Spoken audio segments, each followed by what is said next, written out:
Okay, now I am just coming back to my first slide. Okay. Okay, now what I am trying to tell you that this is FPGA. Now, yesterday we were at this particular point where we talk about the CPLD. Okay, and CPLD is having some limitation. Now, we are interested to discuss about the FPGA. Now, what is FPGA? So, FPGA, if you want to understand, then you can understand by going a reverse way to his name, that is array of gate which is programmable in a particular field. Okay, so FPGA is an array of gate which is programmable in particular field. So it supports the complex logic, but it doesn't contain AND OR. In a CPLD, we have a ultimately AND OR structure with the your PAL structure. Okay, but in FPGA we do not have such kind of structure. Okay, then how the logic is being implemented? So ultimately we have a logic block. So we have a logic block which is in 2D array form. Okay, then we have a routing channel and we have a programmable switches. This is for an interconnection. This we will discuss one by one in more detail. Most important thing, FPGA is having a LUT. LUT stands for lookup table. Okay, LUT stands for lookup table. Now, for a lookup table, it is similar to, you can consider like a truth table. Okay, तो truth table में कैसा होता है, input और output. ठीक है, ये lookup table में आउटपुट ही रहता है. ठीक है, so that slide where it is a different, but it is something it will look like your truth table. ठीक है, now LUT is a lookup table. There is lookup table of a various size. Okay, so that means if I consider I have a 4-bit lookup table, then it can have a total 2 raised to 4, 16 possibility.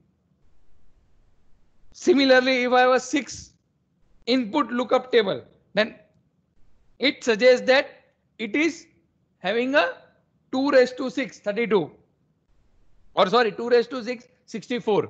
Okay, so input over here is simple bit. Okay, so either I say 6 input or 6 bit, both are same, because input is in terms of the bit only. Okay, so now what is there inside FPGA, that we will see. Okay, so let's move on to next slide. So FPGA is a programmable IC. We all know, because it is a CPLD family. It is configurable. It is having a logic block, interconnects. Even interconnects are also programmable. Okay, so interconnects also you can program it. How? That also we will see. So full field programmable means programming in a particular field where the device function can be modified as a logic circuit. Okay, so you can modify your function. If something is an error, then I can go back to your my design and I can change it. Now, FPGA is somewhat inexpensive. Okay, so inexpensive in the sense that whatever the FPGA that we have, that is having a, in terms of the 50K support, then also they are in the range of the 1,000, maybe 10, 15,000 you can get the basic FPGA. Okay, so easy realization and easy as such as easy as a software. Okay, so because if you have any problem in a software like a C code, if you have any problem, then probably you can debug it and you can always correct your mistake. So over here also, whatever the program is being written, that you can correct it and again load it on FPGA. Very easy manner. So there are some tools which are there, which actually help you to complete this whole design cycle. That means starting from your design to implementing on FPGA. So all this will be done by tool. What you need to do? You need to understand the tool. Okay. Now in this particular module, module 4, when we are talking about, then we are talking about digital synthesis algorithm and FPGA. Now synthesis algorithm is a algorithm which tool uses. Okay. So from tomorrow onwards, maybe for next 3 days, Saula sir will discuss about the synthesis algorithm. So ultimately, the Xilinx or equivalent vendor, when they are developing a tool, then with the GUI you are just clicking on a synthesis and it will done the synthesis. But how this synthesis could happen? So for that there are some algorithm which is being written. Okay, that is running at the background end.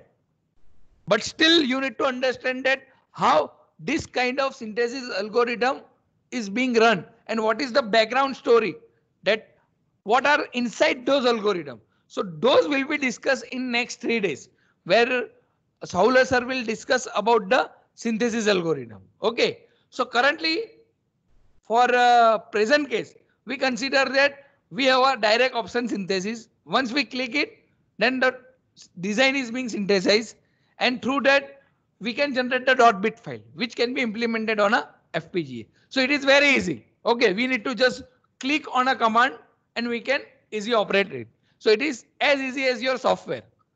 So apart from this, it is having some sort of RAM block. It is having a DCM. DCM stands for Digital Clock Manager, that we will also discuss. So it is having a fast implementation, and you can actually go up to the gate level. Okay. So when you talk about the Verilog, then Verilog also support the gate level design. So gate you consider as the smallest block of your design. So still that is in your control. So you can actually design at the gate level and you can go for a bigger level of your design. Now when I look at vendors of FPGA, then mainly Xilinx is there. So Xilinx is a very popular one in probably in the India for industry as well as academia. So almost you can consider that 90 to 95% of the time you will observe that whatever the FPGA that is being used by you, that is developed by Xilinx. Okay, Xilinx is a company who actually develops the FPGA, and in order to load your design, they will have some sort of tool, CAD tool, that you will use along with that FPGA. Okay, now Altera is there. Altera is somehow not that much of popular in India, but European country are using extensively Altera. So Altera is also equivalent to Xilinx, where they are having some FPGA. In order to load your design on FPGA, they have some sort of tool chain which can support you to implement. Actel is also there. Actel is having some limited functionality which is having some sort of anti-fuse technology that we will discuss. Okay. So these three are the main vendor which are there in FPGA. Now what is the difference among them? Now each and individual vendor have its own FPGA. Even you talk about Xilinx, then Xilinx is also having so many FPGA. So how these FPGAs are different? They are having a difference in terms of their gate count and the support that you have along with the FPGA. Okay, so when I talk about the FPGA, then FPGA chip is a single chip, but there are surrounding peripheral which actually help you to get the different functionality. Like if you open up your CPU and you go to your motherboard, then processor is only single. Maybe if you have seen the motherboard of your processor, then probably processor IC is at the center, but there are around some peripheral. Okay, so that peripheral actually help you to get your functionality through a processor. So maybe through a outside world you can interface and you can process through your whatever the inbuilt processor. So similarly for FPGA board also, when I talk about the board, then there is FPGA chip and there are surrounding peripheral which actually help you to get the desired functionality through a FPGA. So there are some interconnection available, LUTs are available. So maybe we will talk in all these things in details. Okay, now we will talk about what is inside in FPGA. Now, when you talk about FPGA, then there are three important blocks which is there in all PLD. Now, here there is no difference of FPGA and CPLD, but only the terminology is different. Your CLB is equivalent to your PL, your PAL. Okay. So in a CPLD, the PL are the block where your digital logic is residing. Similarly over here, that PAL is now replaced by CLD. So that is a configurable logic block. Now configurable logic block is a main block where your digital logic is residing. Apart from that, you have a switching block. Switching block is just for your interconnection. So that is same thing. अगर आपके PAL block में कोई interconnection करना है, तो वो आपके interconnect है वहां पे. यहां पे ये नेम लिया गया है switching block. Okay, switching block that means that is helpful for your interconnection. If you observe that कि सीएलबी ब्लॉक है, उसके बीच में सीबी ब्लॉक है, so that is a switching block. Apart from that you will find out the IO pins that is similar to your CPLD, where you need to interface your FPGA with the outside world. Then there is some IO pins through which you can communicate with each other. Okay, now if you look at the FPGA market, then if you observe that, then this is all over the world, that around 49% of the market is being captured by Xilinx. So maybe it has some larger revenue also. Altera is the second one. Apart from that, there are Quick Logic, Microsemi, Lattice-Semi. So these are there. They are also having some sort of specific FPGA. Okay, but they are not very popular in academia, because in academia we don't want some sort of specific FPGA. We want a generalized FPGA where we can achieve all our required functionality. Okay, so Xilinx is the most popular one, and probably, as I said, that in India 90 to 95% are of a Xilinx. Okay, so we will focus about the FPGA which is of Xilinx family.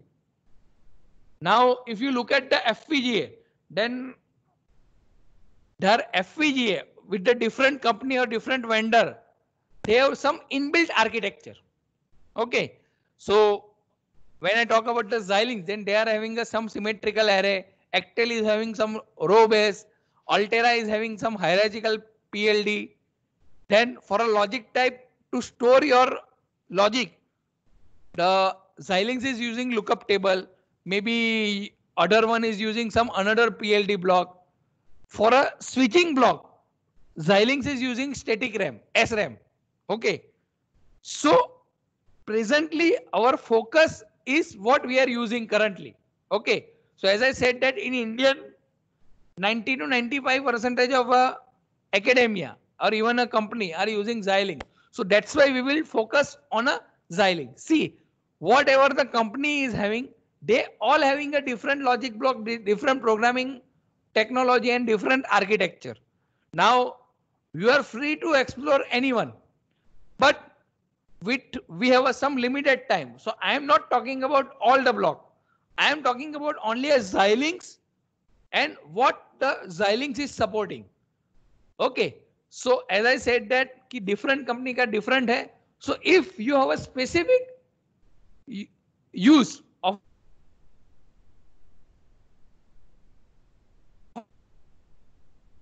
manual, but we will concentrate on Xilinx only. Okay, and how Xilinx have developed their FPGA architecture.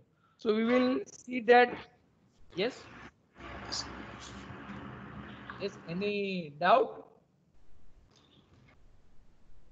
I am. Yes. Are you able to follow me? I am not sure.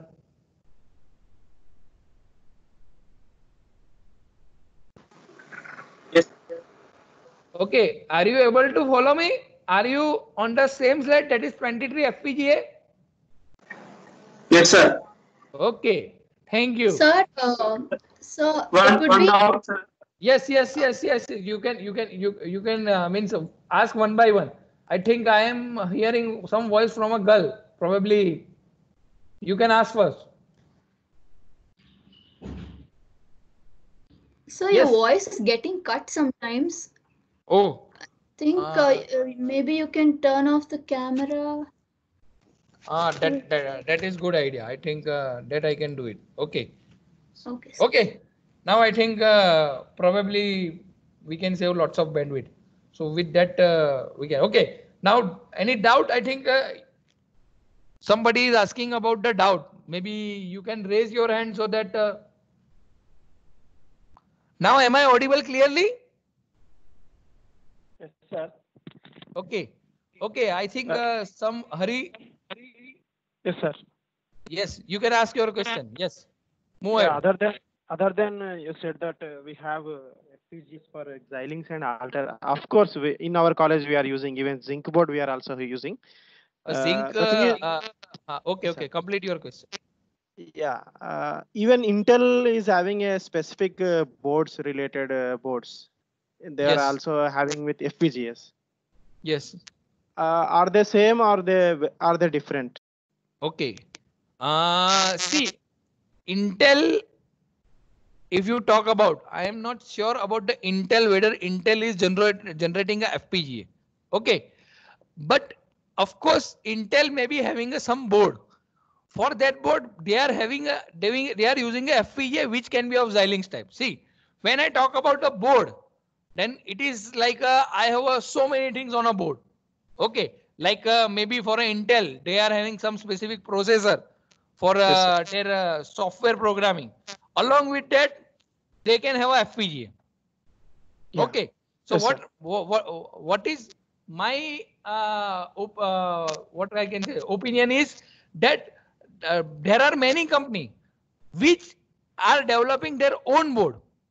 Okay, so even in our India also that N2PAL is one company, they are developing a board, but over there they are using whatever the FPGA, that FPGA from Xilinx. Yes, sir. So they are not developing FPGA, they are developing a board where they are using FPGA, that FPGA is from Xilinx. Are you getting my answer? That Yes, sir. board can be different. Like see, if you observe your probably CPU, then in a CPU, most of the time, if you observe that processor is either Intel or maybe it is some equivalent one. But maybe there are various companies who are developing a computer. Okay, but if you look at your CPU and motherboard, for that motherboard, whatever the processor that you are using, the processor probably most of the time it is from Intel. Yes, sir. Okay, so board is a different thing, and when I talk about the single FPGA, that is a different thing. Okay, so even that Xilinx is also having a different board where they are using say their own FPGA along with some different peripheral. Okay, so the answer to your question is there may be a board of a Intel, but probably you need to check it out that what is the FPGA that they are using. I am not sure that Intel is producing FPGA. Yes, sir. Maybe Haribabu, you can go back and maybe I am here tomorrow also. We will discuss. Even I will also go back and I will see that whether Intel is having a their own FPGA. Okay. Okay, sir. Okay, sir. Okay. So now I am again opening my slides. Sorry, I am just okay. I think slides are visible. Yes, slides are visible. Yes, Yes. Haribabu. Yes, Okay. sir. Yes, sir. Okay. So just to restrict my talk, okay. Now I think you talk about the zinc. We will talk about the zinc also. Okay. Zinc is nothing but your FPGA. I mean, that is from a Xilinx only. Okay. Yes. So we will talk about that also today. Now, the only reason is I am restricting my talk because I have only maybe 1.5 hours. So probably I may not able to talk all the architecture. And at the same time, I am not the expert of who has worked in a other than Xilinx FPGA. Okay. So probably if you ask me anything about the, let's say the Altera or maybe AMD, then also I need to read that because I have never used them. Okay. But still, whatever the internal configuration, if I talk about FPGA, whatever we talk about till this point, that they are having some sort of logic block. Okay, here Xilinx is basically talking about the CLB, but probably the logic block in your Altera is some PLD block. Maybe in a quick logic, the logic block is your multiplexer base. Okay, so the logic block is same. For a Xilinx, it is a CLB where we are using a lookup table. Where for a programming, we have a SRAM. Somebody is using EEPROM also. Somebody is using antifuse. I think EEPROM and EEPROM, you know. Okay, antifuse I will discuss. Okay, so it depends upon that which FPGA you are using. You can always go back to their manual and you can look at the more details.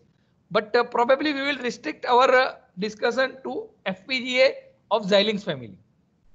Now, Xilinx having a various FPGA that is starting from Vertex to Spartan 3, Spartan 3A, Spartan 6, Kintex 7, Altex 7. So last two, Kintex 7 and Altex 7 are the latest one. This Spartan 3 and Vertex 2 are the older version. Okay. Now how they are different?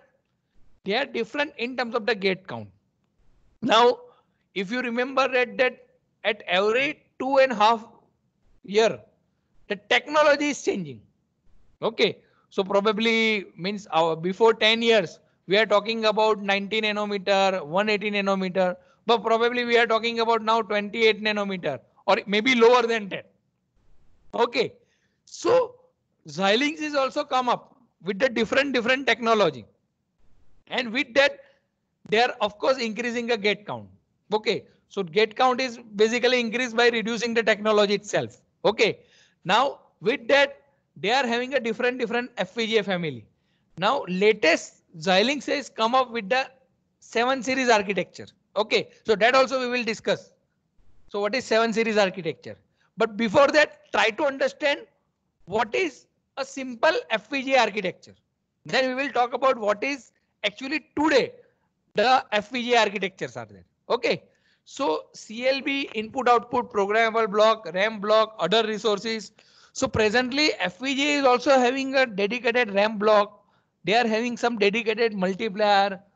So they need to now compete about the different DSP and other platform also, because people are now using FPGA for signal processing also.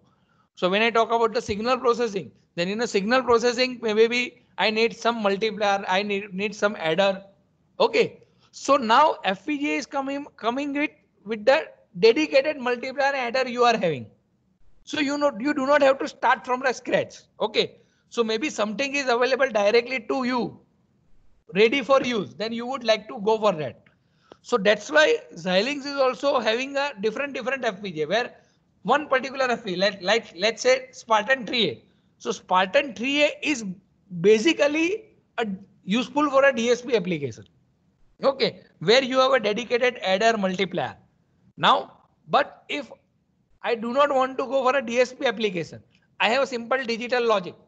Okay, where I am talking about only ALU. So at that time, probably I would be happy with go with the Spartan 3 or maybe Spartan 6. Now, how they are different? They are different in terms of the price as well. Okay. Now, if you look for a Spartan 3A DSP, then Spartan DSP is having a multiplier adder, but they are not giving you that FPGA at the same price. There is a difference between Spartan 3E price and Spartan 3A DSP price. Similarly, your Kintex 7 and Altex 7. Okay. So along with their functionality, the price difference is also there.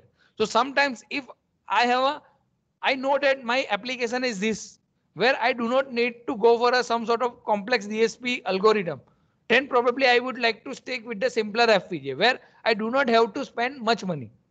Okay, so that is the reason that we have a different FPGA. So simpler FPGA is also useful with the lower price, with some specific application. Okay. Think probably I had also started recording. Okay, good. So the idea is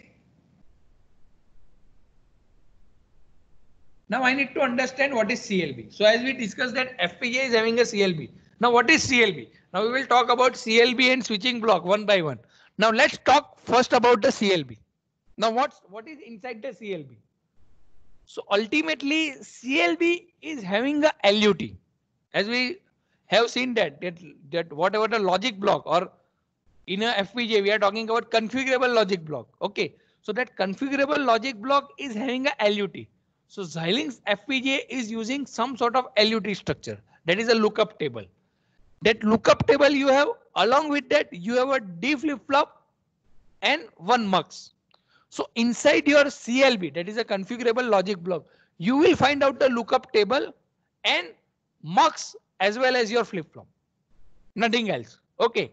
Now all this logic, whatever is there, that is basically residing in your lookup table. So lookup table is very important. So this lookup table block is very important. Apart from that, this mux is you are having. Now what is the usefulness of this mux? This mux will ensure that whatever the value that you want to access from a lookup table, whether it is available at the same cycle or maybe it is available in a next clock cycle. If you choose this particular part where D flip-flop is there, then of course from a lookup table the value will be stored at a D flip-flop and then it will be available to you. So maybe in a next clock cycle. If I want to use this value of the lookup table at the same clock cycle, then probably I will use the other part, that is the above one. Okay. Now what is there inside lookup table? Okay. So that is interesting. So now we will see what is lookup table, because lookup table is important, because I believe that you know D flip-flop, you know mux. So I'm not talking about the D flip-flop and mux, but I'm concentrating about the LUT. Now what is LUT? So LUT is a memory which contains the truth table of a function. As I said initially, that lookup table is nothing but simply like your truth table. Now lookup table is also having a different variant in terms of the number of input it supports. Okay, like in a truth table also. Okay, truth table, if I ask you to go for a truth table for 2 input, then there is a different truth table, because it is having a 2⁴ possibility. Similarly, if I ask you to draw a truth table for a 5 input, then you will come up with a total 32 possibility. Okay. Similarly, for a 8-bit, it is a 256. So similarly, as a truth table, the LUT is also having a different variant in terms of the number of input that it supports. LUT can be a 4-bit. So if it is a 4-bit or 4 input, then you can store at most 16 possibility to the lookup table. If I talk about a 6 input LUT, then you can store a 64 values to that particular lookup table. Now truth table is actually being placed in a LUT only. How it is being placed, we will see. Okay, and LUT are basically connected, rather than use the word implemented, use the word connected with the SRAM. Okay, SRAM is nothing but your programmable switches. तो आपका हो सकता है कि let's consider that if I use a particular FPGA, then for that FPGA the number of input of a LUT is 6. Now if I am using a 6 input LUT, then it doesn't mean that for that particular FPGA I cannot implement a 10 input function. Of course you can implement a 10 input function, but at that time the number of LUT is more than 1, because that particular LUT, so whatever I am talking about LUT, that LUT is not a single one. So if you go to the previous slide, so here you can see that there are so many CLB. Okay, so you have a maybe lakh number of CLB in your FPGA, and each CLB, when I talk about, then it is having a some particular LUT. So now this kind of CLB block you have so many in your FPGA. Okay, so each CLB is having some specific input LUT. So if I have a 6 input LUT, and if I want to implement a 10 input functionality, then of course I require a more number of LUT in order to implement my functionality. So at that time maybe 2 CLB is useful where you have a 6 input LUT. Okay, so that way you can implement it. So the simplest way is, if I have multiple input and multiple input function, then also I can implement it, but the number of LUT will be larger. Now, what is there inside LUT? So LUT is something similar to what is being presented over here. Now just try to understand this slide because this is very important. Okay. To understand the FPGA concept, you need to understand this slide. Now consider a case that my Boolean expression is this one. Okay. So if you just observe that this is one particular digital logic. What is this logic? Where output is nothing but A into B into C into D. So this is my Boolean logic. A into B into C into D. Now if I look at the truth table of this, then truth table would be like this. A, B, C, D are input. O is my output.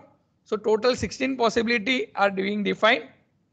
According to that, output possibility is defined. If you observe that when all are 1, then and then my output is 1. Otherwise, all these values are 0. From 0 to 14. When my input value is 15, that means all 1. Then and then my output is 1. Otherwise, it is 0. Now, how this is being implemented on FPGA? So this is a lookup table. This one is your lookup table.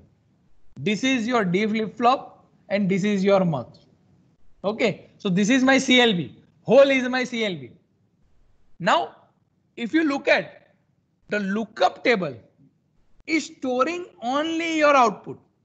ये जो आपका O column है वो O column directly आपके lookup table में store हुआ है और ये लुकअप टेबल जो है उसके कितने लोकेशन है उसके टोटल 16 लोकेशन है तो ये क्या है मेरा 4 इनपुट LUT है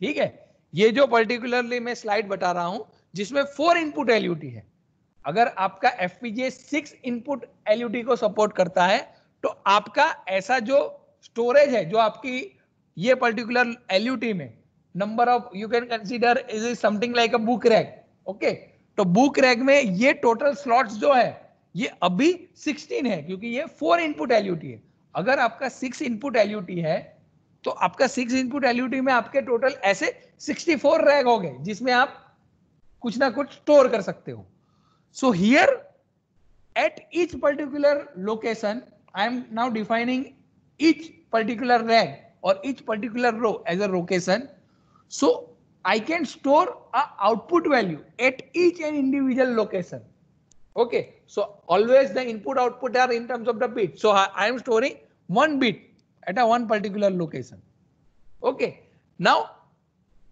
how I can access a particular value at the output so if you observe that here this is the output now consider a case that let's say that I am talking about a particular case 1001 at that time output is 0 so how I can get the output 0 over here at the final end so this ABCD is act as an address pointer okay so if you have gone through a microprocessor then probably you have understood the concept of address pointer if not then also just try to observe that here there is some sort of digital logic which you can implement like through the mux also. So what is the role of this ABCD? This ABCD are the input and they act as an address pointer. So when I use 1001, that means this 1001, then they will point out a 9th location. So 9th location will be here. It is, I am starting with the location 0. So 0, 1, 2, 3, 4, 5, 6, 7, 8, 9. Whenever you put 1001, then this location 9th will be pointed out and you can get the axis of that particular location. Okay, so by 1001, this value will go and that will be available at the output depending upon what you have put over here.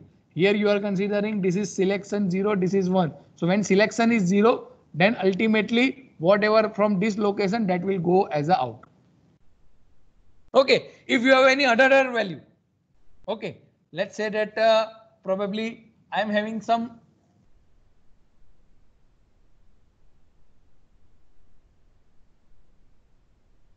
I am having some another value.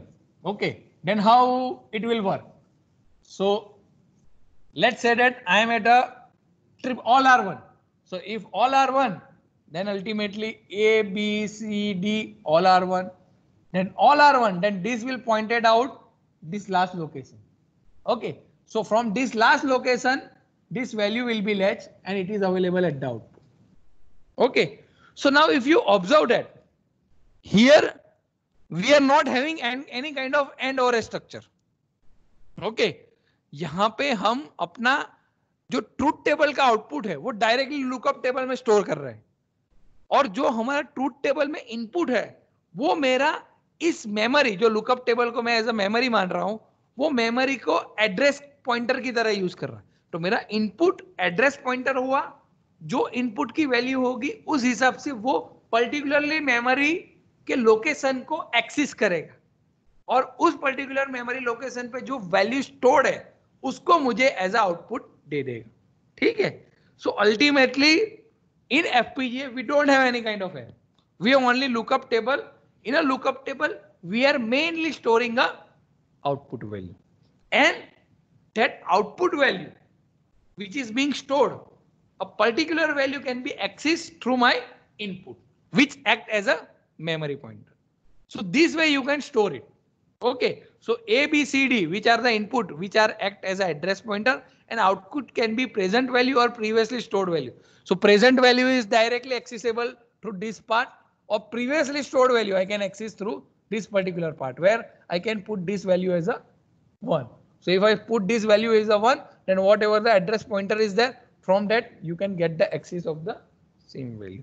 Okay, so this way the FPGA is supporting your implementation. Okay, now whenever you are implementing on FPGA, then in FPGA always you need to load .bit file. Okay, so if you have used any time the Xilinx software or even Xilinx IAC or Vivado, whatever the latest one is Vivado. So at the end you need to generate a bit stream. Okay, that bit stream file you are ultimately loading on FPGA. So why it is defining as a bit stream file? Because it is nothing but 101010. उस file में सिर्फ 101010 होगा. अगर आप यहाँ पे देखोगे ये आर्किटेक्चर में भी जो ऑपरेशन हमारा हो रहा है वो 101010 की फॉर्म में ही होगा, क्योंकि यहाँ पे ये जो वैल्यू स्टोर हो रही है वो भी 1010 है जो आउटपुट की है. यहाँ पे जो मैं इनपुट एज अ ABCD को दे रहा हूं वो भी मेरा ट्रूथ टेबल का इनपुट है जो 1010 है. यहाँ पे मुझे मक्स से कौन सी वैल्यू एक्सेस करनी है वो भी आइडर 0 होगा या तो 1 होगा. ठीक है. So everything is in terms of the 1010 and whatever the bitstream file you generate, that actually help us to get this kind of functionality through a FPGA architecture. Okay, so this is simple FPGA architecture. Now you consider here I have considered 4 input. Now somebody may ask, sir, I want to implement, let's say, full adder. Okay, so full adder is also having a truth table. So full adder having a total 8 possibility where A, B, C in 3 inputs are there and sum and carry are the outputs are there. Okay, so sum is a one output, carry is another output. So what happens that for a sum there will be one LUT where the output is sum is being stored over here. Similarly for a carry out there will be another lookup table where the output value is being stored. Now for this particular memory A, B, C in 3 input A, B, C in will be act as a memory pointer. They will point out. So A, B, C in whatever it will go to the lookup table for the sum. The same value will be go to the carry out where it is being stored as a lookup table. Then you will get the access at the output of your sum as well as from another as a carry. Okay. So depending upon any digital logic, because every digital logic have a lookup table, truth table. If you have a truth table, then that truth table you can easily map on this particular FPGA architecture. It is as easy as that. Okay, I think there are some query. Let me check. Okay,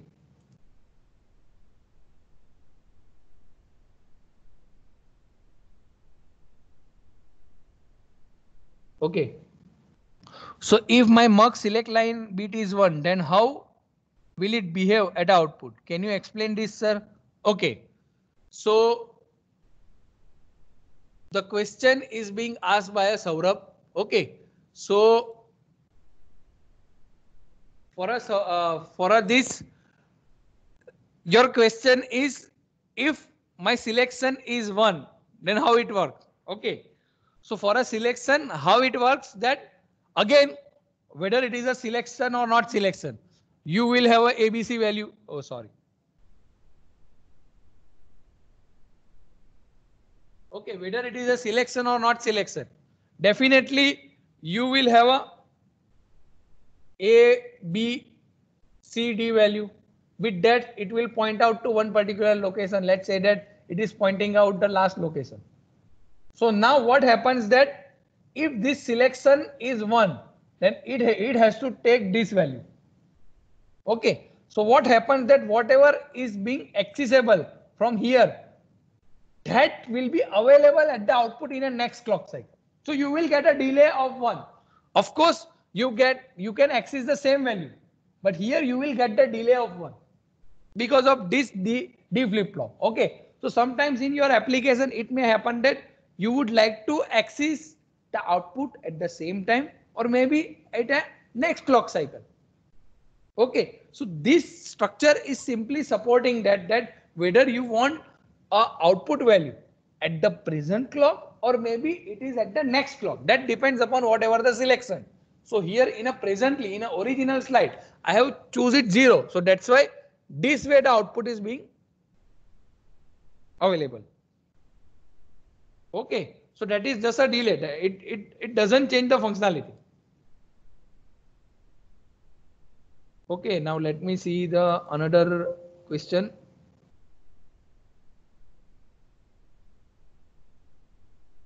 Okay. I think Saurabh is now seems to be happy. Are you drawing on slide? I am not seeing. I think I have drawn something on a slide, but I am not sure whether it is not visible. Slide is stuck at still I am at that particular slide only. Okay. So I am at this slide only. I am at 27 number of slide only. Okay. But probably I drawn something to explain you. And I am not sure whether, but if you are getting whatever I am trying to say, then probably it's good enough. Okay. Whether it is visible or not, but probably I think it should be visible, and probably it is there also in recording. Sir, will the mux selection bit be stored? If not, how do we input then externally? See, you do not have to actually give this externally. See, only thing that we are loading on FPGA is bit file.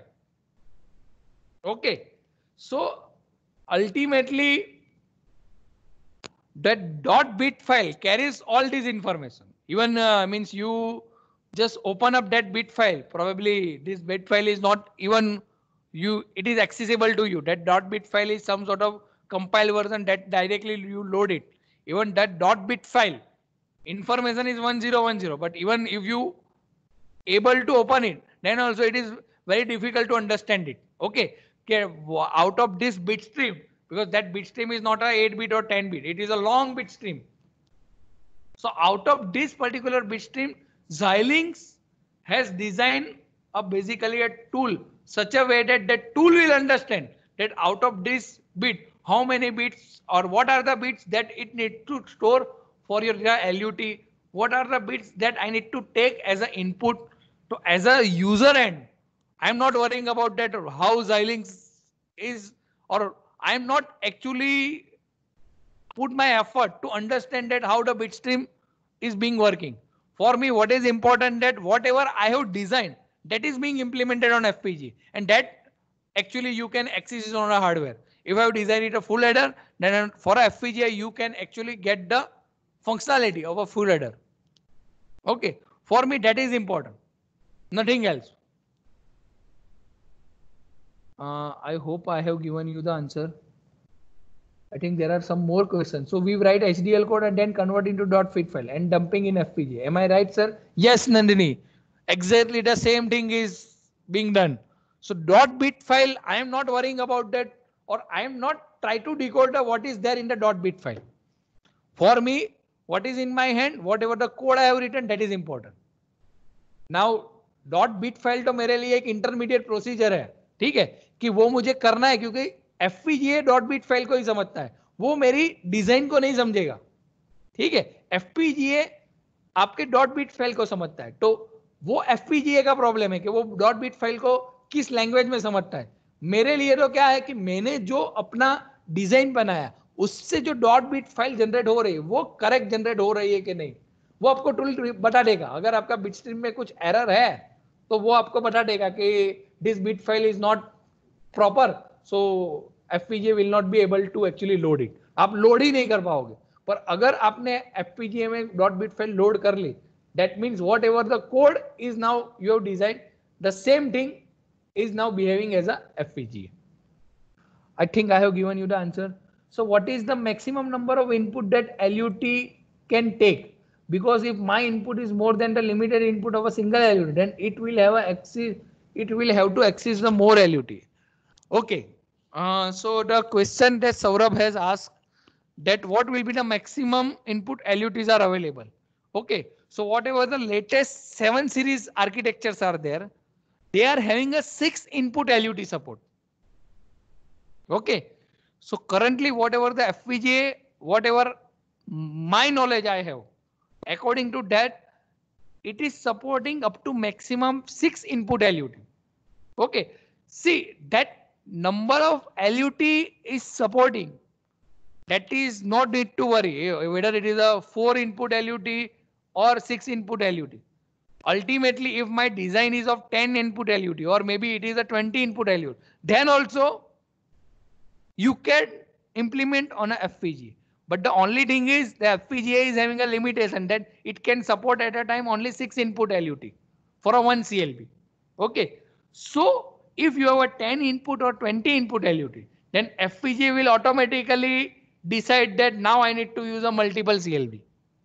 Okay. So as a user end, you do not actually have to worry about. But of course, if you want to see it, whether how many CLB is being utilized, then always you can go back to your synthesis report. Once you synthesis your design, at that time it will show you that how many number of LUT your particular design is having. Okay, so that you can do it. So that report is always available with you. Okay, so I think I have given you the answer that probably as a user end, probably you do not have to worry about. Even when I want to implement on FPGA, then I am actually not seeing at all a synthesis report because I am just interested in of my functionality on a hardware. Maybe if you are an MTech student or a PhD student and where you need to publish a paper, at that time you need to worry about because you need to say that my design is having a lowest area. So at that time probably you can actually claim that whatever I have designed, then that is also depending upon your design style. See, this tool is doing nothing. It is just converting your Verilog or VHDL into bit file. And how it is converting, there are some standard algorithm. So that algorithm we will discuss in next 3 days. Okay. But whatever I have written, according to that only it will generate the .bit file, or according to that only it will use the LUT. Of course that depends upon its architecture. But अगर एक particular FPGA आपने choose किया है, तो उस particular FPGA में आप कोई डिजाइन करते हो और उसके जो नंबर ऑफ LUT आते हैं वो सेम FPGA से सेम डिजाइन के लिए अगर LUT कम किसी के आ रही है, then that is a good way of writing a design. उसमें टूल कुछ नहीं कर रहा है. ठीक है.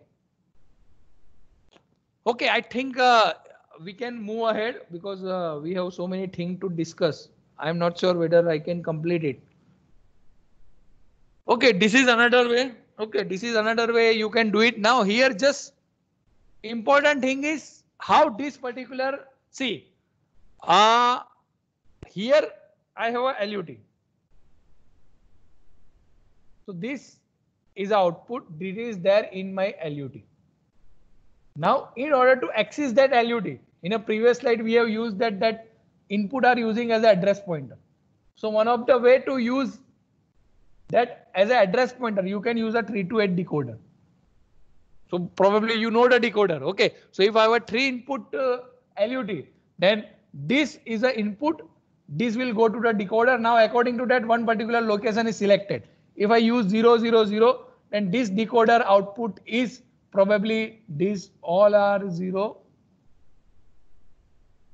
If I have a 0, 0, 1, then here probably like this. If I am having a 1, 1, 1, then last one is there. Okay. So this can be a simple decoder also. I hope you are getting my point. Okay. So at the address pointer which you are using through an input, then it could be a simple your decoder. Now how I can access this output at the finally at this particular point. So if I'm just going back to one slide. Sorry. Okay. So I'm just going to one slide back. ठीक, यहां पे आपका decoder रहेगा. यहां पे आपको कोई भी एक वैल्यू को आउटपुट में ले जाना है, तो यहां पे आपका मक्स रहेगा. ठीक है, वो कैसे रहेगा वो मैं आपको समझाता हूं. It is nothing but a series of mux like this. ठीक है, अगर मान के चलो कि ये पहली वैल्यू को मुझे आउटपुट में ले जाना, ये पहली वैल्यू जो है यहां पर स्टोर है वो मुझे एफ में ले जाना है. So I want to access that particular point from 0 to f. I need to go. So how I can do it? So in order to ensure that this will be go to the output, I can use this kind of structure, or actually I can use that means it is already there in FPGA. Whatever I am talking about, that decoder and that mux is already there. Okay. So what it can be done? So when I use x, y, z 0, so 0, 0, 0. So that 0, 0, 0 will go. That 0, 0 will ensure that for this 0, the upper part is selected. For this 0, again this two upper part is selected, and this z is 0. This will ensure that this only accessible. So this way the value will be traveling. If it is a 0, 0, 1, then for a 0, 0, 1 this part. So that way a particular value can be accessed at the output. It is simply as some sort of series of the mux only. Okay. Now this is the another function, the similar way what I have explained, through which you get, this is simply by 8 cross 1 mux. Now this 8 cross 1 mux can be implemented like a 2 cross 1 mux. तो ये जो previous slide में था, ये nothing but ये जो SRAM के right hand side पे है, that is nothing but by 8 cross 1 mux. So 8 cross 1 mux I can use with 2 cross 1 mux, 7 number of. ठीक है, तो ये 7 number of 2 cross 1 mux से किया, तो ये 8 cross 1 mux मैंने यहाँ पे define किया है. बट अल्टीमेटली 8 क्रॉस 1 के अंदर आपको मानना है कि 2 क्रॉस 1 मक्स ही है. Now we have seen about the LUT. Okay, so that LUT is a part of CLB. Now we will talk about the switching block. Okay, that is mean a interconnectivity. So how FPGA will be interconnected with each other.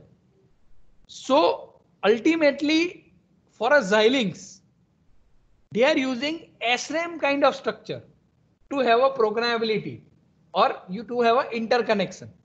Okay. Now another is antifuse. That also I will discuss.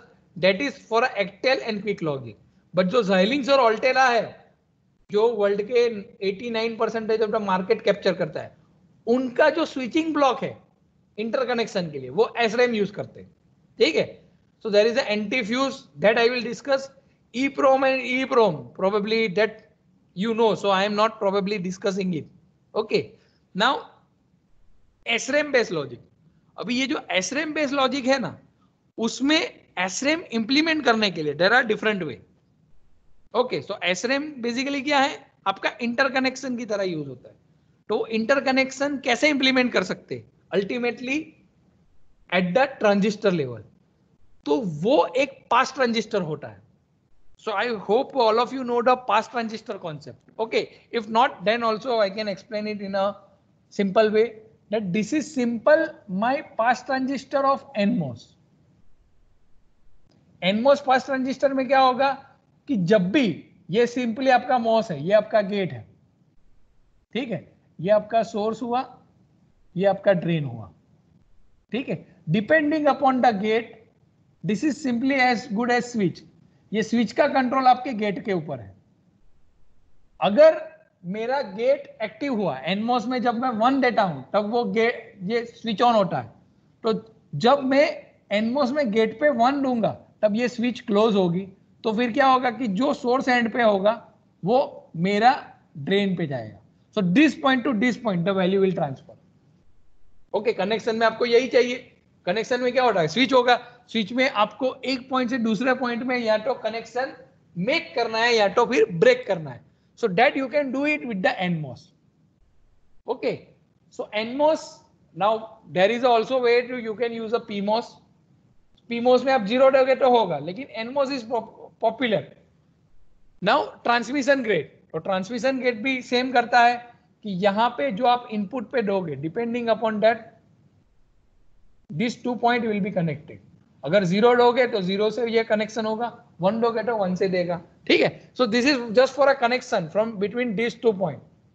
So these are the different possibility how this switch can be implemented. Another way is also you can use a mux. Mux में भी यही होता है कि यहाँ से कोई value है, मुझे यहाँ पे ले जानी है, तो ultimately I will put give it 0 0. तो ये मेरा 0, consider this is 0, this is 1, this is 2, this is 3. तो जब 0 0 दूंगा तो ये कनेक्शन डायरेक्टली जाएगा. जब मैं इसको 0 1 करूंगा तो ये कनेक्शन डायरेक्टली जाएगा, ठीक है. तो in order to make a connection, these are the different possibilities which are available. Out of this, the pass transistor is the simplest one because it is having a less number of transistor. Okay, so that's why the most popular is a pass transistor. To pass transistor in a most of the time in a your Xilinx FPGA architecture, they are making a connection.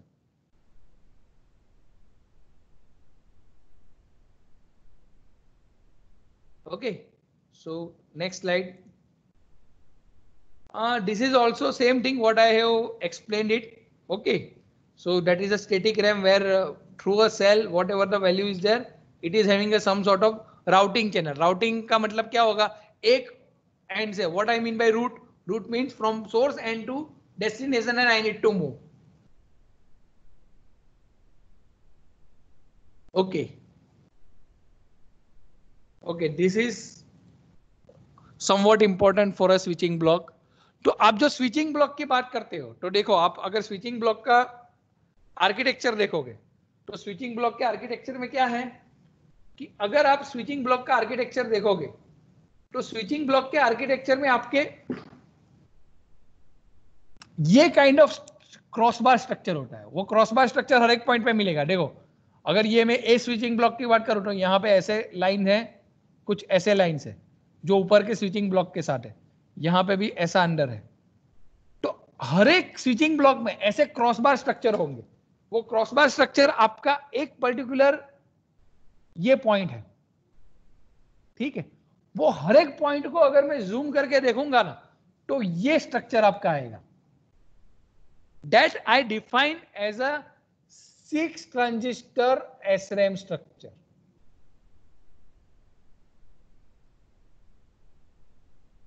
ठीक है, वो 6 ठीक यूं है, ठीक है. तो basically अगर आप इंटरकनेक्शन में देखोगे तो हो सकता है कि आपका ये CLB, मैं मानता हूं 1 2 3 4, तो हो सकता है कि फर्स्ट CLB का सेकंड CLB के साथ कनेक्शन है, तो बेसिकली उसको इस पार्ट में ट्रैवल करना. अगर सेकंड CLB का फर्स्ट CLB के साथ कनेक्शन करना है तो उसको इस पार्ट पे ट्रैवल करना है. अगर फर्स्ट CLB को थर्ड से करना है तो उसको इस पार्ट में ट्रैवल करना है. थर्ड का फर्स्ट से करना है तो उसको इस पार्ट में करना है, ठीक है. So there are the way, it is like a cross road. आपके क्रॉस रोड है, क्रॉस रोड में से आपको एक पर्टिकुलर रोड से आ रहे हो तो आपको कहीं पे भी जाना हो सकता है. सीधे भी जाना है, लेफ्ट से भी जाना है, राइट से भी जाना है. ऐसे ये भी हो सकता है कि आपके अपोजिट एंड वाले को भी ऐसी ही पॉसिबिलिटी देखनी है कि उसको किसी भी कोने में जाना हो, कि लेफ्ट में जाना हो, राइट में जाना है या सीधे जाना हो. तो वो सारी पॉसिबिलिटी जो है कनेक्शन की, वो बेसिकली 60 SRAM सेल से कंप्लीट होती है। वो क्यों 60 है कि टोटल नंबर ऑफ ट्रांजिस्टर आपके टोटल 6 है। तो अगर आप देखोगे कि ये ट्रांजिस्टर मेरा एक है, दूसरा है, तीसरा है, चौथा है, पांचवा है और ये छठा है, तो टोटल 6 ट्रांजिस्टर है। ये 6 ट्रांजिस्टर का लॉजिक आपका इंश्योर करता है कि आप चारों पॉइंट जो है, ये चारों point I am defining it 1 2 3 4, वो चारों पॉइंट में कहीं से भी कहीं में भी जा सकते हो। That mean you can go from 1 to 4 by this enabling this particular transistor, you can go to 1 to 2 by enabling this particular one।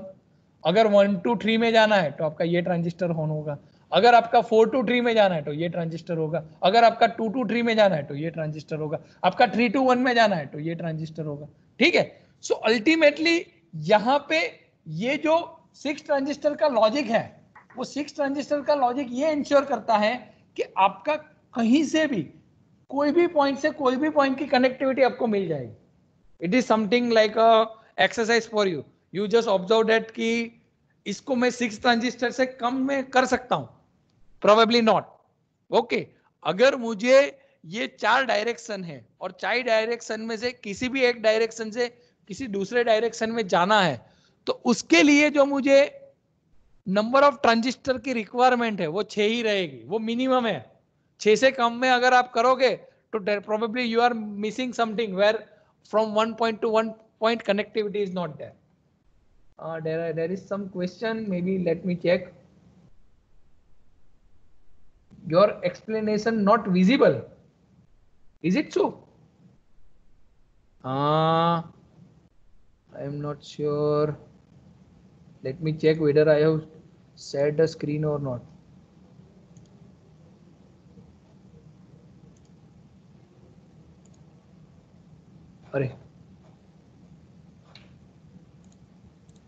Sorry, if I may let me check it once again whether I can able to do it.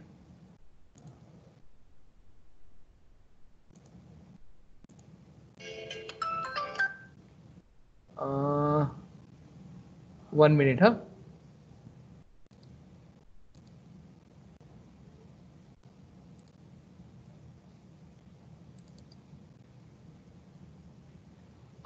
Let me now use again, probably whether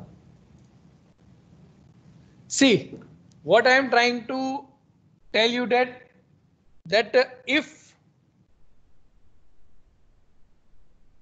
you want to connect 4 lane, okay, let's say that I want to make a connection like this, 1 2 3 4, 4 points are there, okay, 4 different.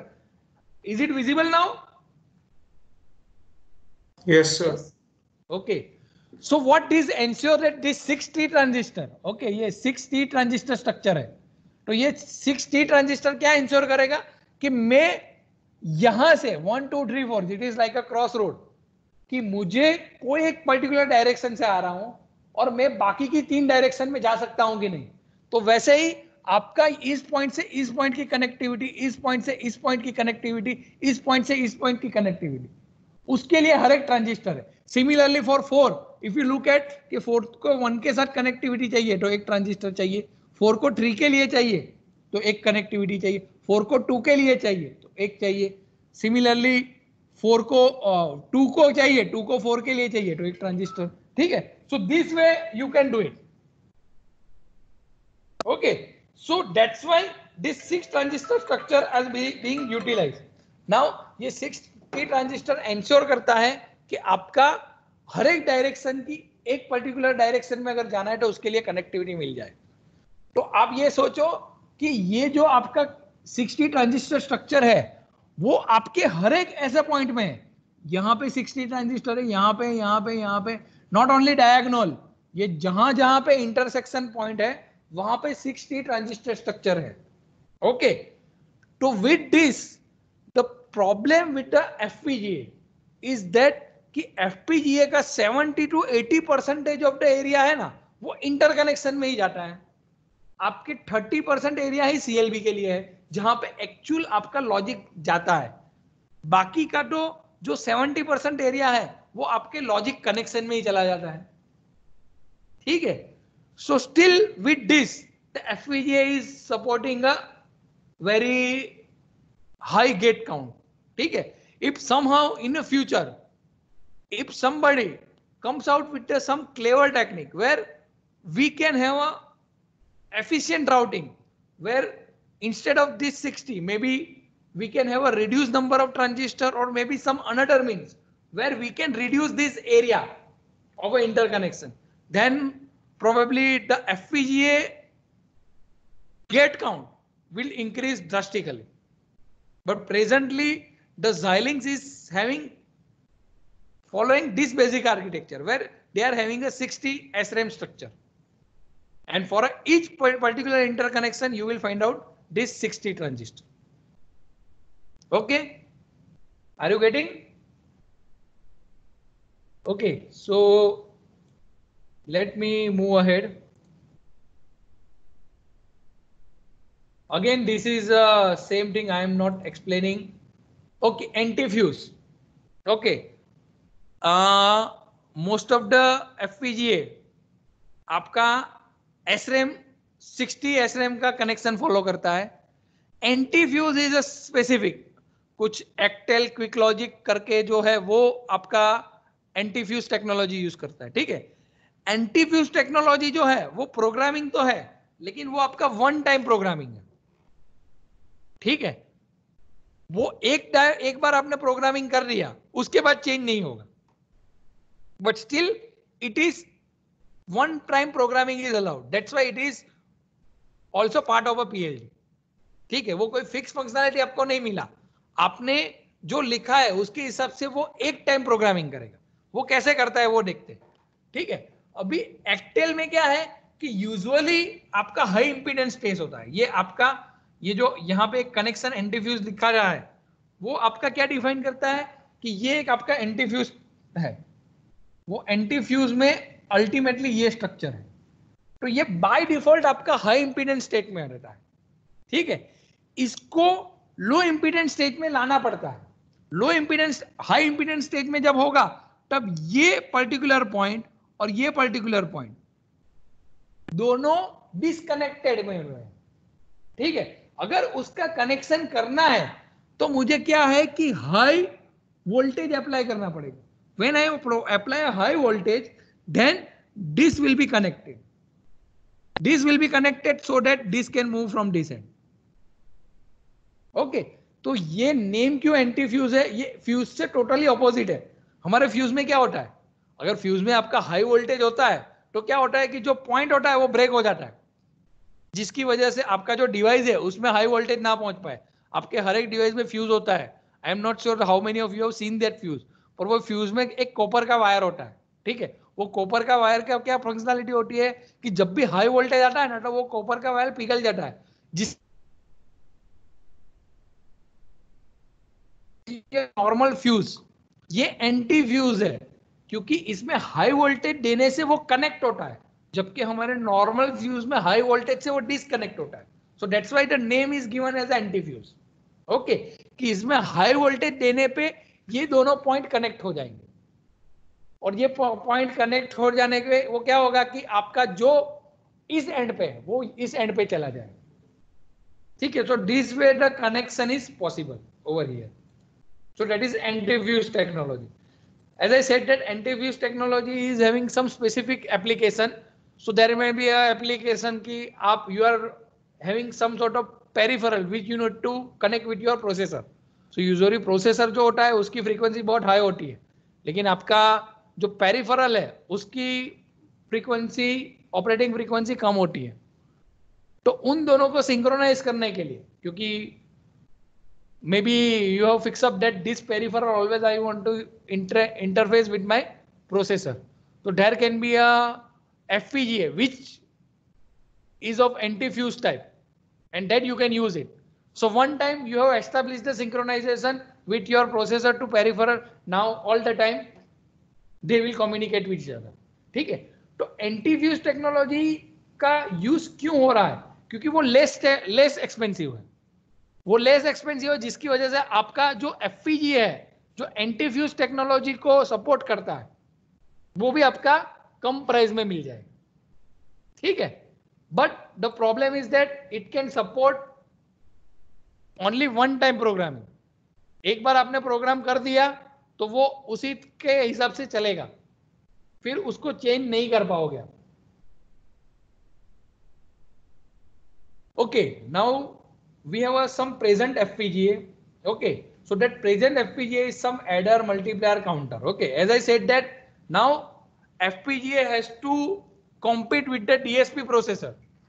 क्योंकि अगर मुझे DSP application करनी है तो what now this FPGA vendor is trying to do, they try to avoid the use of the DSP processor. They want to compete with that vendor also.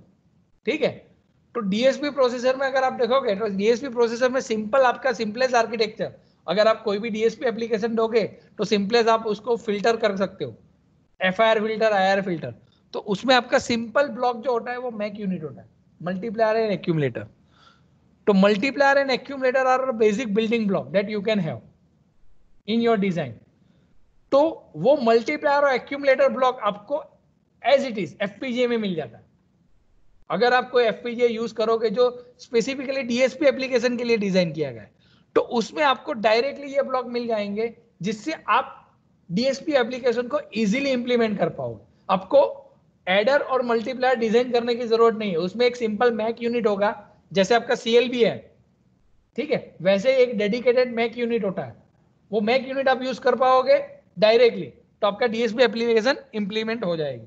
So ultimately they want to excel your design cycle, कि आपका design आपको maximum facility मिल जाए, ready to use, और आप अपनी application को ही target कर पाओ, ठीक है। आपको एडर मल्टीप्लायर डिजाइन करने की जरूरत नहीं है। They know that you require for a DSP application mac unit, so they will provide directly as a mac unit, ठीक है। Now I think probably I am leaving up to this because PLD and FPGA I have already talked about. So I will talk about now some sort of gate array approach. Okay, what do you mean by gate array? Okay, तो actually get array approach में क्या होता है कि आपके दो step होते हैं, ठीक है। एक स्टेप जिसमें आपका स्टैंडर्ड मास्क होता है और दूसरा आपका कस्टम मास्क होता है। स्टैंडर्ड मास्क क्या है? Standard mask is having your NMOS PMOS, ठीक है, कि आपका MOS फिक्स है लेकिन आपकी जो फंक्शनलिटी है उसके हिसाब से आपका MOS का स्ट्रक्चर डिजाइन होगा, आपका इंटरकनेक्शन डिजाइन होगा। Let me give you one example, ठीक है, कि अगर आप CMOS इन्वर्टर की बात करते हो, I hope what ever I am writing it is visible. I have drawn one CMOS, ठीक है, ये मेरा PMOS है और ये मेरा NMOS है, ठीक है। तो अगर मैं CMOS की बात करूं तो CMOS में ये PMOS और NMOS में कनेक्शन ऐसा होता है कि ये ऐसे मींस आपके मींस सॉर्टेड होते हैं और आपका एक साइड इनपुट होता है और एक साइड आउटपुट होता है। ये CMOS इन्वर्टर है। अगर मैं CMOS टेक्नोलॉजी से NAND गेट की बात करूं तो NAND गेट में कुछ अलग स्ट्रक्चर होगा। NAND गेट में क्या होता है कि आपका जो NMOS है वो ऐसे कनेक्टेड होता है और PMOS आपका पैरेलल होता है। तो ये आपका NAND गेट हो गया। सिमिलरली NOR गेट, तो NOR गेट में उल्टा होता है, आपका PMOS सीरीज में होता है, NMOS पैरेलल में होता है। But what is the important thing कि हर बार आपका PMOS रहेगा, NMOS रहेगा। अभी PMOS और NMOS कनेक्टेड कैसे है वो डिफरेंट होगा, ठीक है। आप कोई भी बेसिक गेट की बात करो तो वो आप ऐसे PMOS NMOS से इंप्लीमेंट कर पाओगे। तो आपके गेट एरे अप्रोच में क्या होता है, एक स्टैंडर्ड मास्क होता है। स्टैंडर्ड मास्क में क्या होता है कि ये आपका जो यहां पे डिफाइन करके किया गया है कि ये आपका सिर्फ जो स्ट्रक्चर है, ठीक है, ये स्ट्रक्चर में आपके NMOS और PMOS डिफाइन किए। ये आपका एक MOS है, ये आपका दूसरा, तो consider this is a PMOS, this is NMOS। अभी इनके बीच में आप देखोगे कि कनेक्शन नहीं है। ये कनेक्शन के लिए आपका कस्टम मास्क होता है। कस्टम मास्क में क्या होता है कि आपका इन दोनों के बीच में कनेक्शन होता है। वो connection depending upon whether I want CMOS inverter, whether I want NAND gate, whether I want NOR gate. So depending upon this custom mask will be fitted on your this standard mask and that will give you the some specific ASIC. ठीक है, तो ultimately जब भी आप ASIC को design करते हो तो उस टाइम पे गेट एरे अप्रोच यूज होता है जिसमें आपका स्टैंडर्ड मास्क होता है. स्टैंडर्ड मास्क में सिर्फ आपका मॉस स्ट्रक्चर होता है क्योंकि जो भी ASIC डिजाइन होते हैं वो CMOS फैब्रिकेशन टेक्नोलॉजी को सपोर्ट करते हैं. ठीक है, अभी FinFET CNFET आ रहे हैं लेकिन स्टिल उसका फैब्रिकेशन इतना मास वे में नहीं है. ठीक है, even in India we have only SCL, that SCL is supporting CMOS technology. तो उस टाइम पे आपका PMOS NMOS रहेगा तो उसका एक मास्क होगा और PMOS NMOS का जो इंटरकनेक्शन है उसका एक आपका मास्क होगा. ठीक है, so this way it is being supported a particular technology for a ASIC. Now probably I would like to wind up in a quick manner, so probably I am skipping flow slide. This is for a design flow. Okay, I think let me discuss this. तो design flow की अगर बात करें तो design flow में ये होता है, आपकी डिजाइन एंट्री होती है, आपका सिंथेसिस होता है, आपका इम्प्लीमेंटेशन होता है, प्रोग्रामिंग फाइल होती है और प्रोग्रामिंग फाइल को आप लोड करते हैं FPGA. ठीक है, तो बेसिकली आप डिजाइन एंट्री .v फाइल से .vhd से कहीं से भी करोगे, आपका सिंथेसाइज टूल होगा वो सिंथेसिस करेगा, आपको तो सिर्फ क्लिक करना है वो आपका सिंथेसाइज कर लेगा. लेकिन वो कैसे करता है, फिर आपको उसको डिजाइन को ट्रांसलेट करना है, प्लेसमेंट एंड राउटिंग करना है. वो कैसे करता है वो मैं आपको सिर्फ एक स्लाइड से समझाता हूं. These are the different files that we need to give it. Now another important file that you need to take care while you are implementing on FPGA, that is a UCF file or user constraint file, or in our latest Vivado tool it is being written as a XDC file. ठीक है, Xilinx design constraint file. Okay, वो constant file में क्या होता है कि मैं अपने इनपुट आउटपुट की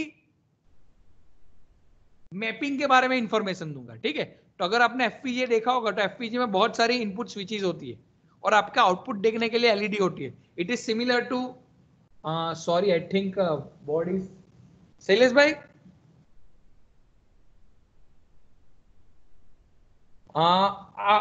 I hope all of you are able to see my slides. Yes, slide visible है, स्लाइड विजिबल है या नहीं है? ओके, ठीक है, I think the board got disturbed. ठीक है, चलो ठीक है, मैं स्लाइड से ही समझाता हूं. तो ये जो UCF फाइल है उसमें हम कंस्टेंट डिफाइन करते हैं कि मेरा FPGA बोर्ड है उसमें से कौन से इनपुट मुझे यूज करना है, कौन से आउटपुट यूज करना है. It is similar to your breadboard. Breadboard अगर आपने कोई डिजाइन इंप्लीमेंट की है तो आपके पास बहुत सारी स्विचेस होती है, उसमें से कोई एक स्विच पे आप वायर कनेक्ट करते हो और कोई एक LED पे आउटपुट लेते हो, तो वही सारी इंफॉर्मेशन आपकी UCF फाइल में होती है. ठीक है, अभी जब आप नेटलिस्ट डिफाइन करते हो, netlist, what is the netlist? Netlist is the output of your synthesis. आप जब भी आपका कोड लिखोगे उसके बाद आप सिंथेसिस करोगे, सिंथेसिस करने के बाद आपका नेटलिस्ट जनरेट होता है. वो नेटलिस्ट जो होता है उसमें आपका basically you can consider is a virtual hardware. उसमें आपका जो डिजाइन है वो पर्टिकुलर LUT के ऊपर मैप होता है. वो LUT के आपका वर्चुअल LUT को डिफाइन करता है कि मैं अपना डिजाइन है वो कौन सी LUT में जाएगा. जब मैं मैप करूंगा तब ये पर्टिकुलरली LUT में मेरी डिजाइन जाएगी. जैसा कि ये पर्टिकुलर डिजाइन LUT 0 में गई, ये LUT 1 में गई, LUT 2 में गई, LUT 4 में गई, LUT 5 में गई, depending upon how many input LUT आए हैं. ठीक है, फिर वो आपका प्लेसमेंट करता है कि ये LUT कौन से CLB में जाएगा. ठीक है, वो आपका डिसाइड करता है.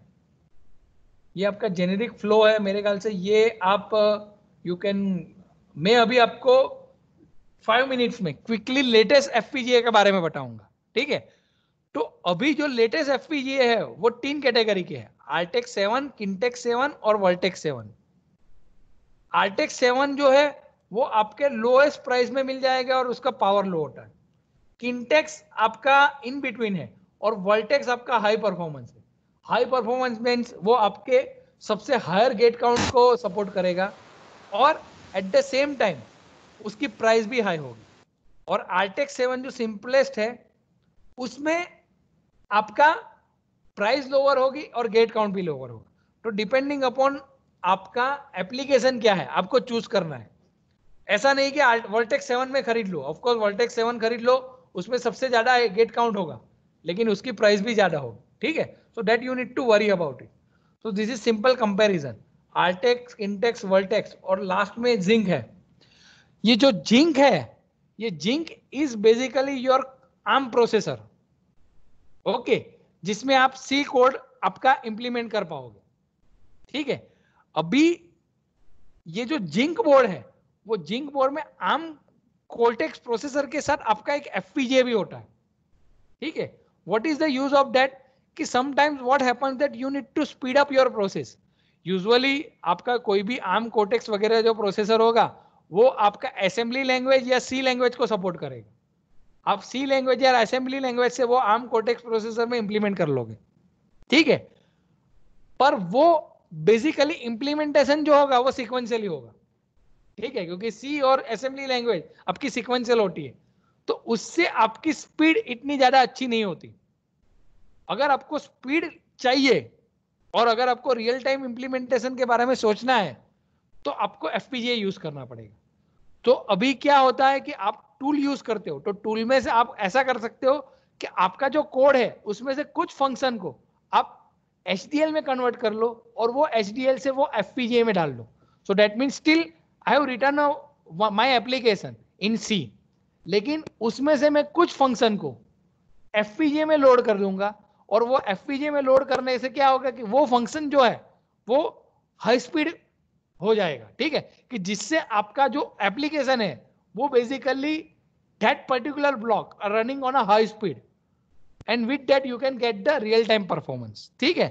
तो आल्टेक्स, किंटेक्स, वर्टेक्स आपके एफपीजीए बोर्ड है, जिंक जो है वो एफपीजीए प्लस आपका प्रॉपर आपका सॉफ्ट एक आपका you can consider the ARM Cortex, तो वो आपका एक माइक्रो कंट्रोलर बोर्ड है, ठीक है। अभी जो प्रेजेंट एफपीजीए सीरीज है उसमें आपका जो सीएलबी स्ट्रक्चर है वो आपके वर्टिकल मैनर में है, ठीक है। आपने देखा होगा कि आपने जो मैंने बात की थी उसमें आपका सीएलबी ब्लॉक 2D एरे में था, लेकिन अभी के जो एफपीजीए आते हैं ना वो आपके जो एफपीजीए है उसमें आपका जो लॉजिक ब्लॉक है वो एक वर्टिकल मैनर में होता है, जैसे कि लॉजिक फैब्रिक एक वर्टिकल मैनर में, आपकी मेमोरी एक वर्टिकल मैनर में है, तो जिससे आपका इंटरकनेक्शन मिनिमम होगा। अगर आपका 2 डायमेंशनल है तो आपका इंटरकनेक्शन लंबा होगा, अगर आपका 1 डायमेंशनल है तो आपको कनेक्शन सिर्फ एक ही डायरेक्शन में करना है, तो जिसकी वजह से आपका एरिया भी कम जाता है और आपका जो डिले है वो भी कम आता है। So they have think about some clever technique, ठीक है। अभी आपका 7 सीरीज आर्किटेक्चर में क्लॉकिंग ब्लॉक है, ये क्लॉकिंग मैनेजमेंट ब्लॉक है। अगर आप देखोगे ये जो मिडल वन में है ये आपकी क्लॉक है, वो क्लॉक आपकी डिफरेंट वे में जा रही है, ये जो ग्रे एरिया में है वो आपका क्लॉक है, वो आपके अलग अलग जगह पे जा रही है, ठीक है। और यहां से भी आपका सब डिवीजन होता है। तो ये क्लॉकिंग जो मैनेजर है वो एच ट्री टाइप का है, ये अगर आप देखोगे तो it is something look like a H, ठीक है। अगर आप देखोगे इसको, ये जो है इसको मैं अगर टिल कर दूं 90% 90 डिग्री पे तो आपको ये particularly H kind of structure दिखेगा। तो वो एच टी स्ट्रक्चर का क्लॉकिंग स्ट्रक्चर होता है ना, जिससे आप ये इंश्योर कर सकते हो कि आपका जो क्लॉक का डिले है वो हर एक ब्लॉक के लिए सेम रहेगा, ठीक है। तो ये एफपीजीए में ये काइंड ऑफ स्ट्रक्चर अभी यूज हो रहा है। आपके जो सीएलबी होते हैं, this is important, CLB 2 type के होते हैं, सॉरी सीएलबी में जो स्लाइस होती है वो 2 टाइप की होती है, एक आपकी स्लाइस एम होती है और एक आपकी स्लाइस एल होती है। स्लाइस एल जो है उसमें सिर्फ आपका लॉजिक ही जाता है, स्लाइस एम है वो आप एज अ मेमोरी भी यूज कर सकते हो, ठीक है। आपको कुछ वैल्यू को स्टोर करना है तो वो आप मेमोरी में यूज कर सकते हो। स्लाइस एम है वो आपका लॉजिक की तरह भी यूज कर हो सकता है, लेकिन स्लाइस एल है वो मेमोरी की तरह यूज नहीं होगा।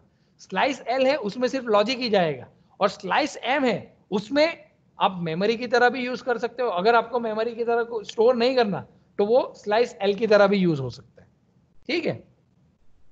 सो this is all description. So presently, as I told you that 6 input LUTs are there. 6 input LUT आपके 5 input LUT की तरह भी सपोर्ट हो सकता है, तो ये बेसिकली 6 input LUT में 5 input LUT यूज किए, ठीक है। आपका ब्लॉक रैम होता है, ब्लॉक रैम में आप कोई आपका इनपुट वैल्यूज को स्टोर कर सकते हो। अगर मैं इमेज प्रोसेसिंग की एप्लीकेशन कर रहा हूं तो मुझे इमेज को पहले स्टोर करना पड़ेगा, फिर उसको प्रोसेस कर पाऊंगा, तो वो इमेज की वैल्यू को मैं ब्लॉक रैम में स्टोर कर पाऊंगा। Okay, so there is directly dedicated IP is available for this block RAM, single port block RAM, dual port block RAM. तो वो जरा आप देख सकते हो, जो आपका डीएसपी स्लाइस के बारे में बताया कि आपका मल्टीप्लायर और एडर, ये क्या है, इसका इंटरनल आर्किटेक्चर है, वो आपको मैं सिर्फ दिखाने के लिए यूज कर रहा हूं। अगर आप एज ए यूजर है तो आपको तो सिर्फ ये पता होना चाहिए कि आपका जो बेसिकली एफपीजीए है उसमें कितने बिट का मल्टीप्लायर है, कितने बिट का एडर है। ठीक है, तो ये मैं जो बता रहा हूं वो आर्टेक्स 7 आर्किटेक्चर के लिए बता रहा हूं। ठीक है, अगर आप कोई दूसरा एफपीजीए चूज करते हो तो उसके लिए आपका अलग से आर्किटेक्चर हो सकता है, उसमें अलग से आपका मल्टीप्लायर हो सकता है। ठीक है, तो हर एक एफपीजीए को यूज करने के लिए आपको देखना पड़ेगा कि उसका इंटरनल आर्किटेक्चर क्या है। सो लास्टली, जो आपका आर्टेक्स, किंटेक्स और वर्टेक्स 7 फैमिली है उसमें पावर और परफॉर्मेंस का कॉन्ट्राडिक्टरी वर्जन होता है। ठीक है, तो वर्टेक्स जो है वो हाई स्पीड होता है, ठीक है, लेकिन उसका पावर परफॉर्मेंस लो होता है, पावर परफॉर्मेंस लो होता है, वो आपका सबसे ज्यादा है। देखो, किंटेक्स का लोअर है और आर्टेक्स का लोअर है, तो कभी भी आपका स्पीड और पावर दोनों एक साथ नहीं हो सकता। अगर आप पावर का इक्वेशन देखोगे तो पावर के इक्वेशन में आपका फ्रीक्वेंसी है वो डायरेक्ट प्रोपोर्शनल में है। तो अगर मेरी हाई स्पीड डिजाइन है तो उसका फ्रीक्वेंसी ज्यादा होगा, फ्रीक्वेंसी ज्यादा होगा तो मेरा पावर कंजम्पशन भी ज्यादा होगा। सो दैट्स वाई आपका जो हाई स्पीड डिजाइन है वो आपका कभी भी लोएस्ट पावर नहीं हो सकता, और जो आपका लो पावर है वो कभी आपका हाई स्पीड नहीं हो सकता, क्योंकि ये पावर और स्पीड दोनों एक दूसरे से कॉन्ट्राडिक्टरी है। या तो आप हाई स्पीड बना सकते हो या तो आप लो पावर बना सकते हो। तो आपकी जो भी एप्लीकेशन है उसके हिसाब से आपको एफपीजीए डिजाइन कर रहा है। तो अगर आपको हाई स्पीड चाहिए तो वर्टेक्स है, पर उसका पावर सबसे कम नहीं है। पर अगर आपका लो पावर चाहिए तो आपको आर्टेक्स फैमिली यूज करना है। ठीक है, पर उसमें स्पीड आपकी सबसे हाईएस्ट नहीं मिलेगी। ठीक है, so this way different FPGA catalogs are there. Now actually whatever I have explained in last 5 minutes for latest FPGA, वो FPGA के लिए CLB और जो मैंने प्रोग्राम 60 SRAM कनेक्शन इंटरकनेक्शन के लिए समझाया वो तो सेम ही रहेगा। ठीक है, आपका जो भी पर्टिकुलर FPGA यूज करना है वो आपके एप्लीकेशन से डिसाइड होता है। ठीक है, और जो भी पर्टिकुलर एफपीजीए यूज करना है उसके लिए आपको आर्किटेक्चर के लिए उसका मैनुअल देखना पड़ेगा। लेकिन इन जनरल एफपीजीए में सीएलबी होगा, इंटरकनेक्शन होगा। वो पर्टिकुलर सीएलबी में आपका कौन सा एलयूटी है, कितने इनपुट का एलयूटी है वो आपको देखना है। ठीक है, और वो पर्टिकुलरली आपका जो एफपीजीए बोर्ड है वो पर्टिकुलर एफपीजीए है, अगर वो एफपीजीए यूज कर रहे हो तो उसमें आपका डीएसपी के लिए आपका कौन सा मैक सपोर्टेड है वो आपको देखना है। तो वो हर एक पर्टिकुलर एफपीजीए के लिए अलग अलग होता है। तो यूजुअली एडवाइजेबल इज देयर कि आप अपने एप्लीकेशन के हिसाब से आप आपका एफपीजीए फाइनलाइज करो। अगर आप फाइनलाइज नहीं कर पा रहे हो तो there is always you can go to a Xilinx website, you can write down in that forum कि मुझे सर ये एप्लीकेशन है, आप मुझे बताओ कि इसके लिए मेरा एफपीजीए कौन सा बेस्ट है। तो वो आपको बताएगा कि आपकी ये एप्लीकेशन के लिए ये एफपीजीए हमारे पास अवेलेबल है जो बेस्ट है। और वो पर्टिकुलर एफपीजीए के लिए आप गूगल पे सर्च करो तो आपको उसका बेसिकली मैनुअल मिल जाएगा। ठीक है, सो Xilinx के कुछ वीडियोस हैं जो मैंने यूज किए इस स्लाइड के प्रिपरेशन के, जो आप गो थ्रू कर सकते हो, मैं आपको ये लिंक शेयर कर दूंगा। ठीक है, so with this still I have ran it fast because probably I need to complete this FPGA part today only, but still I think the basic of the FPGA for a Xilinx architecture I have explained, that will be helpful to you for means understanding the architecture. If you choose a particular FPGA, then still whatever I have explained today, that is applicable. Okay, depending upon that FPGA, the extra facility that you can get it. So what amount the extra facility that you are getting, that always you can get it from that manual. If you have any specific question, then I will be happy to answer you.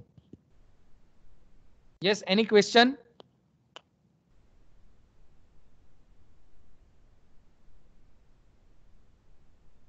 Okay, if not any question, then probably from tomorrow we will also talk about in the same thing where we will understand that what are the different algorithm that tool are using in order to synthesize our process. Okay, so from tomorrow onwards, we will talk about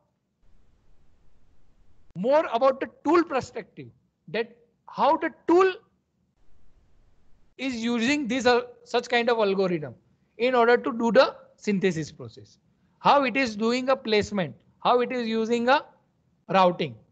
So those are some algorithm that we will use, that we will discuss tomorrow. Okay, so that's all for today. See you tomorrow. Okay, thank you.